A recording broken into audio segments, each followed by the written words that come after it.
Yeah, we're good.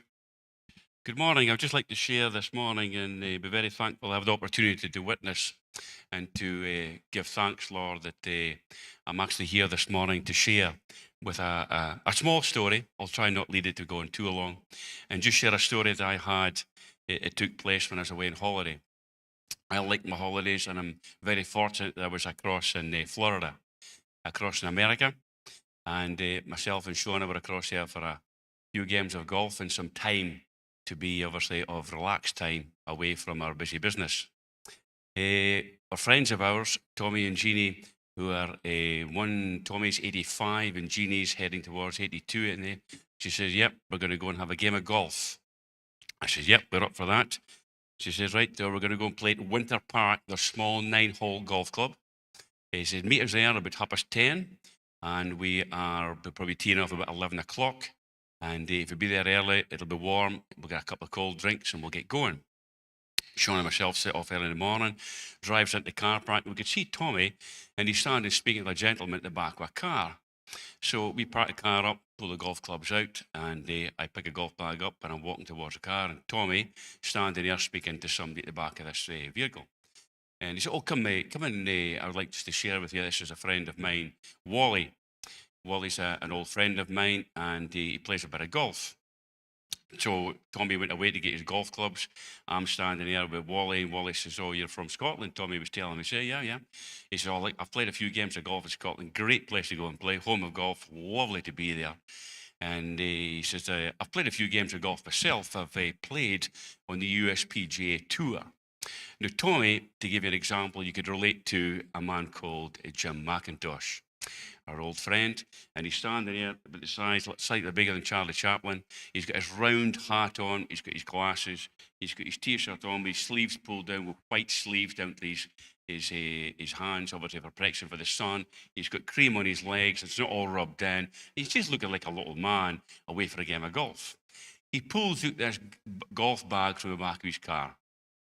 And in this golf bag, it's an old canvas bag, and I could see the golf bag. It's quite an old one, that, and golf clubs, old wooden golf clubs inside it.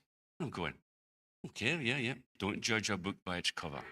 Do not judge a book by its cover." He says, "No, this is my old hickory golf clubs." He says, "I like playing golf with my old golf clubs."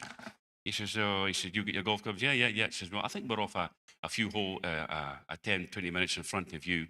And he says, "We'll get our bag on board." So I get my bag and we're walking away for the car. "Oh, just before we go," he said, "inside here," he says, "I've got a book that I'd like to give you. And this book is called The Mulligan." He said, "I actually co-wrote it with a friend of mine, Ken Blanchard."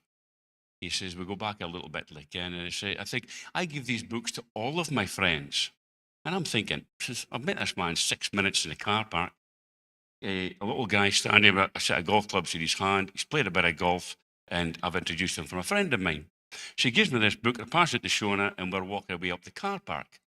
So we head towards the car park. He says, "Oh, I'm teeing up with two or three of my friends here." So we walk up past into the tee box, and then he's away to get a cold drink. And this big tall guy comes across, big hat on, golf clubs, best of golf clubs. His two friends standing there, and I'm thinking, he's playing with Wally today. I'm like, "I said, you've met Wally?" He said, "Oh, yeah, Wally's played a bit of golf." He says, he just introduced myself to him. He says, he's gave me this little green book. I say, "What does green book mean?" He said, "Oh, it's a mulligan." He says, "Oh, but did Wally tell you obviously what else has happened?" He says, "No." He says, "The book's actually been made into a feature film this year." I think, "Oh, this must be very interesting, this small story of a book inside here." No idea what it meant. But it was a book, and it's called in the front of here, "The Parable of Second Chances." And I went, "Oh, yeah, yeah." The Mulligan, Ken Blanchard, and Willie Armstrong. And his friend standing on the tee box, he said, "Well, Wally's actually played over 300 games of professional golf around the world and on the USPGA Tour. He did pretty well one year, and he finished fifth in the Masters." I'm going, "Whoa, he's a nice little lad on there." So Wally comes walking across, and he's got his golf bag, his canvas bag, he's away at the tee with the best of golf stuff with his friends there, like. And I said to Wally, says that, "Thanks very much for that book. It's very good of you." He said, "Oh, no," I said, "but it's very nice that you can have it." He said, "But at the same time," he said, "I'm going to play a few golfs here." He said, "That little golf clubs you've got in your bag there," he said, "a customer of mine came into the garage, and with this old bag of golf clubs just before I went on holiday. And I think there's some of that golf clubs in there similar to ones that you've got. He said, can you remember what they were? I said, well, one's a jigger and the other one's a mashie. And they're just old wooden golf clubs. He said, he said, but golf clubs can still play golf, he says. Don't be put back by that side of it. He said, at the same time, he said, by the way, I said, I'll give you my card. I've got one of my cards. He said, by the way, we're hopefully going to come back next year in March time. There's a tournament on of golf called the Bay Hill Invitational. He says, well, if you do that, he says, take a photograph of these golf clubs, email them to me, and they might be of use to me. At the same time, what we'll do is, when you come back, we'll have a game of golf together. And I'm going, 10 minutes later again, and met this guy in the car park, and what a lovely gentleman. A nice guy just to share with and enjoy him. Willie's on the tee box, and I'm watching him put his little golf ball in his tee box. He stands up there, and he hits this golf ball down, just straight down the middle of the fairway. Okay? His three buddies there hitting there, the best of golf club, and hitting down the middle there. Okay? And I'm going, what a nice guy on the side there. Okay? How did he manage to put all this together like that? And he's invited me for a game of golf, and he's given this little book. So me and Sean came home past, and we looked up the book, and we looked up the film, and we watched the film. And the film's obviously the Mulligan, which is an old name. It came from America. It's like a second serve in tennis. If you've had a bad shot off the tee, you could have a second shot. But it's not in professional golf. It's just obviously in a friendly game, which gives you a second chance. Maybe making a better chance of not losing the golf ball. So we watched the film, and the film coming through in here, we're getting closer. I won't tell you what the film is, but you guys should maybe look it up. You can find it on iTunes, or you can find it on the internet, in Apple Play or whatever it might be, and you can watch the film. It's called The Mulligan. That film, part of my life is in that film. For I was growing up, and before I came to faith, and obviously where I am today, and at the end of the film, the tears were coming down my face, thinking, where or why would a man in a golf scenario in a golf club in a car park hand me a little green book and share with me, I give these to all of my friends? I've got someone just in the back of the book here just now, actually from the film side of it, and it's a couple of credits on here. And I didn't know who Wally was, but I now know who Wally is now. But he didn't know who I was. He'd never met me before. He was just introduced to me here. And it says it's about the authors of the book which related to the film. Wally Armstrong has competed in more than 300 PGA Tour events worldwide, gaining a lifetime membership to the PGA and the PGA Tour. Now, that's not just it's not just a Hall of Fame as such, but it's very much recognized there as a man of distinction. He graduated with BS and master's degree from the University of Florida, and now travels the world in speaking and conducting clinics and charities and corporations. He works closely with the Payne Stewart Kids Golf Foundation. He has co-authored 6 books, including his grip in practicing the presence of Jesus. Wally and his wife Debbie have 3 children and 7 grandchildren and reside in Maitland, Florida. There's a witness of a man in a car park, not knowing who I was, but at the same time, he knew that something he could maybe give to someone that could share something. When these things touch your heart and speak to you in a way, it's real and it's life, Because this is not just part of a chance meeting. This is a God-made appointment. A man who, in his backpack, in his golf bag, with his little set of golf clubs, handed something that might change someone's life. My life obviously changed a number of years ago, but at the same time, here's Wally, of a man of distinction, a man of character, giving something that might just change someone's life. To give that thanks to Wally and Ken Blanchard, and I'd like to emphasize to watch this film. It's a life experience of a man that had something, but he didn't have what I have in my heart and what Wally has. But yet, through his life experience and the changing of something that took place, came and changed his heart back to where it should be, having a relationship with our Lord and Savior, Jesus. Thank you for listening.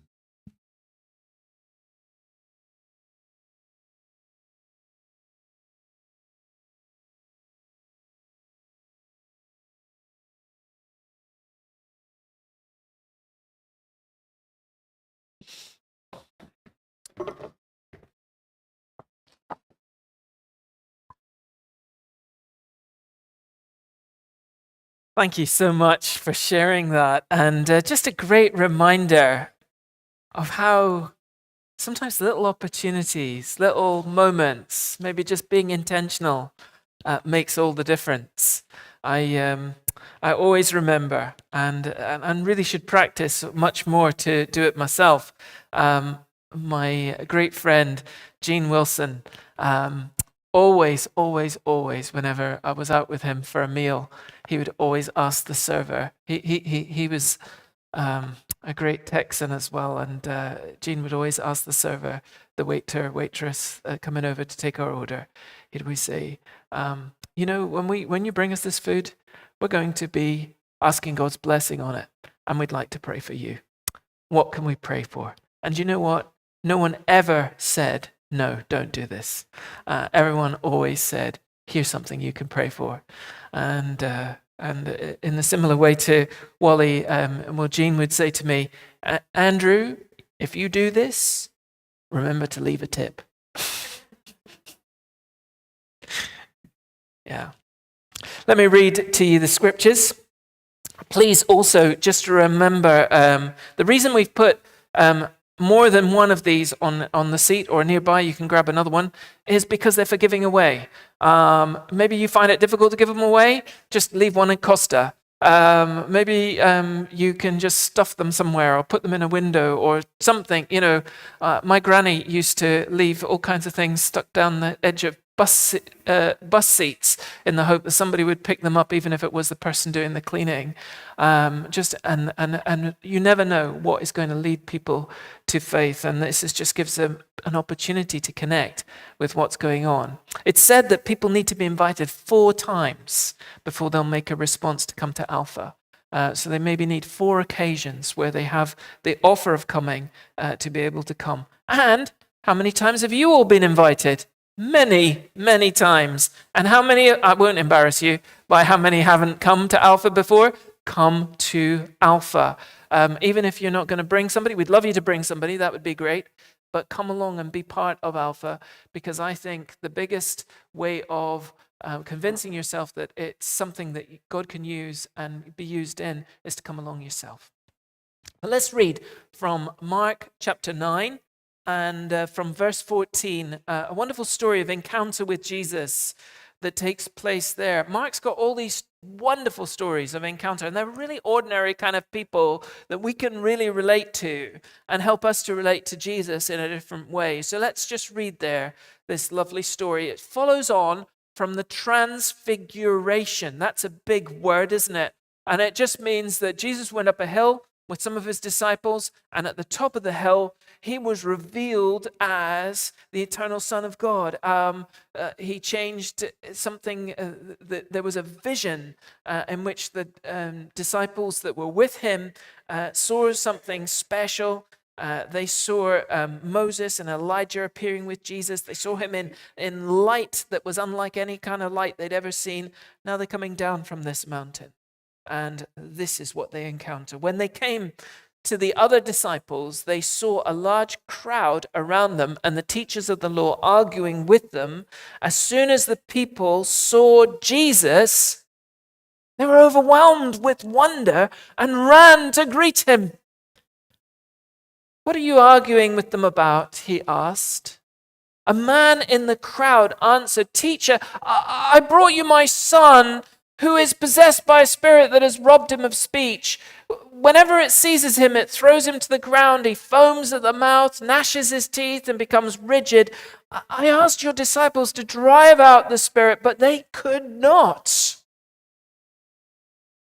You unbelieving generation, Jesus replied. How long shall I put up with you? How long shall I stay with you? Bring the boy to me. So they brought him. When the spirit saw Jesus, it immediately threw the boy into a convulsion. He fell on the ground and rolled around, foaming at the mouth. Jesus asked the boy's father, how long has he been like this? From childhood, he answered. It's often thrown him into fire or water to kill him. But if you can do anything, take pity on us and help us. If you can, said Jesus, everything is possible for one who believes.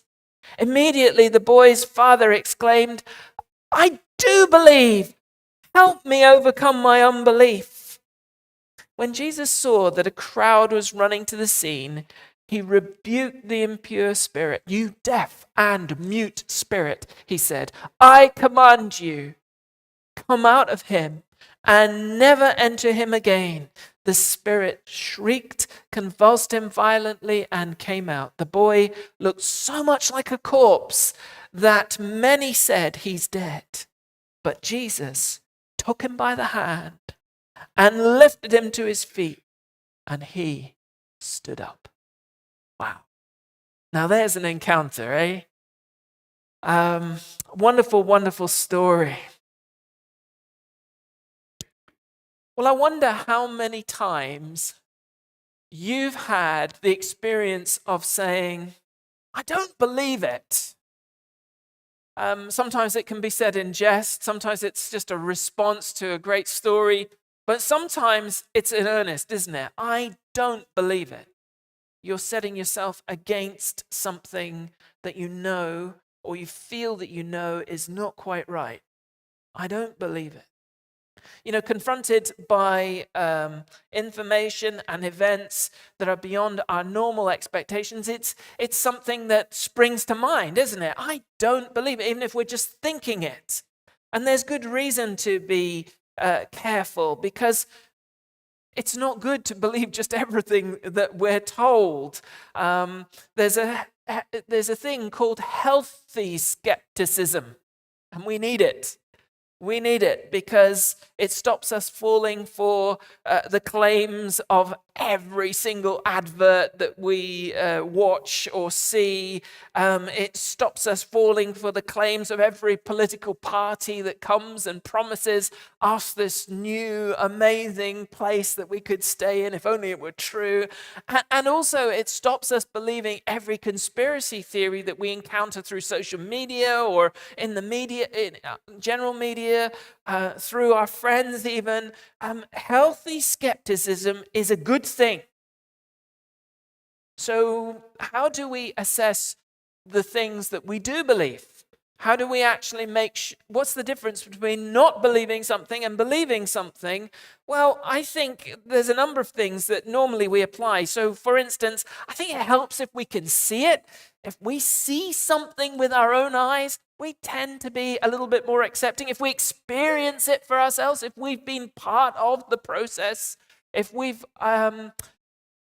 understood it, if we can make some sort of sense, maybe even not making sense, but we kind of can see how it happened. Or maybe if we can explain it, if we can put it into words, which is maybe another part of that. But the reality is that we can't actually even live, even our ordinary and everyday life, never mind our religious or spiritual life, we can't live without a measure of faith. You know, we have to break those rules about what we say about, well, no, only if I see it, only if I understand it, only if I explain it. We break those rules on a daily basis. You know, never mind flying in an airplane without ever seeing the pilot. We hardly even understand the workings of our own bodies, and yet we live in them every day, and we cope with that. We accept there are things that we can't quite fully understand. And I think we accept that because we're involved in the process. We're part of it. But there are things that are outside of us that are harder to accept because we can't change it ourselves. We can't make it happen by our own power or our own efforts or our own understanding. And we can't even imagine such a change. For us, those kind of changes are just impossible. We kind of look at things and we say, if I can't do it, if I don't know someone that can do it, if I've never seen that done, it's an impossibility. And the thing that Jesus specializes in is impossibility. And here in Mark 9, he's just gone up on a walk up a hill with these 3 disciples of his, and it's ordinary enough, but their minds have been blown at the top by him appearing in this amazing way, revealed as the eternal Son of God. They saw and they heard, but there was no category to help them understand. And now Jesus comes down from the mountain and he's confronted by another impossibility, a deaf, mute spirit who's making a young boy's life an utter misery, and no one can drive it out. And Jesus scolds this unbelief, this inability, this impossibility that he confronts. And he listens to the boy's father who pleads, if you can do anything, please help me. If, says Jesus, if. Jesus has just been revealed, remember, as the eternal Son of God. What can't the creator and sustainer of all things not do? Is there anything that the God who made us, who made the world, who made the universe, who keeps it all going, is there anything that God cannot do? Everything is possible for one who believes, says Jesus. God doesn't yet force anyone to acknowledge his active presence. We live in an age of grace when the choice is ours. If you believe in God and in God's great love and God's unlimited power, nothing, though, is impossible.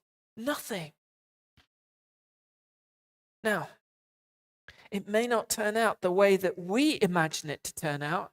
It may not come the way that we think it's going to happen, but nothing is actually impossible. I love the way that this poor dad responds to Jesus. And I find it's a helpful prayer that I've often prayed myself. He says, in response to Jesus, saying in verse 23, everything is possible for one who believes. He says in verse 24, I do believe, help me to overcome my unbelief. I think it's a helpful prayer for us all. I do believe. It's got a tiny, tiny bit of faith, but I don't know that it's big enough. Help me overcome my unbelief. I do believe. I want it to be true. I want there to be someone who can make the difference. Oh, but Lord, help me overcome my unbelief. I just can't see it happening in my time. I can't hold on to it. I want everything to be possible. I want to believe in impossibilities becoming possible, but I can't. I'm struggling with that. So what does Jesus do? How does Jesus respond to this man's need, to where he's at, to what's going on in his life? Well, he reaches out in healing. He makes what has been until this moment impossible possible. The deaf and mute spirit is expelled. And a boy who seems, as a result of this moment of having this spirit leave him, this boy seems dead. Jesus reaches down, takes him by the hand, and picks him up. A dead boy is brought back to, or a boy who seems dead is brought back to life. Jesus meets this man in his faith. And he supplies what is lacking. He takes the seed of faith, He takes that tiny, tinsy little seed. Lord, Lord, I do believe. That's why I've come here. That's why I'm seeking your help. I do believe, but I'm not sure that I've got enough belief to actually make it happen. Jesus says everything is possible to him who believes. I don't know that that's true, Lord, because I don't feel it. But it is. It is, says Jesus, because all I need is a seed. You put that seed into the soil of your life, and I'm going to make that grow. Lord, I believe. Help me overcome my unbelief is a prayer that God delights to answer. It's the prayer that Jesus delights to answer. Pray that prayer. Pray that prayer over things in your own life. As Jesus takes the seed of faith and through the power of the Spirit helps that seed grow. I want to finish with these words from Ephesians 2 and verse 8. For by grace you have been saved by faith.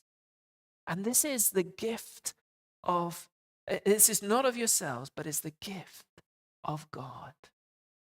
God takes that tiny thing that seems so empty, so lacking in so many ways. And in his hands, he enables it to become that reality, the reality that everything is possible for one who believes. And we're going to come, John's going to lead us now to the table where we celebrate the body and blood, the death of Jesus, giving us life of Jesus, giving us life everlasting, eternal life, expressing the love of God. Everything is possible for one who believes. Lord, I do believe. Help me overcome my unbelief.